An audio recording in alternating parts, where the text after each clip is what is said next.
দেখো গোপুর happy birthday, দেখো গোপু সোনা।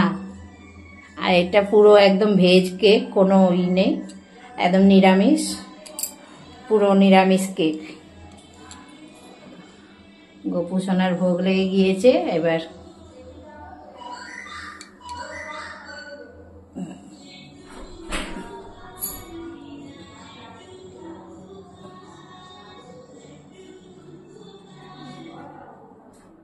সব সন্ধ্যাবাতি দেওয়া হয়ে গিয়েছে, এবার ভোগ উঠাবো।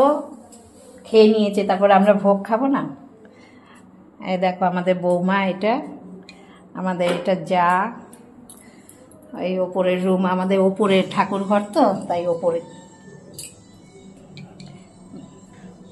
কেক কাটবে গোপু সোনা।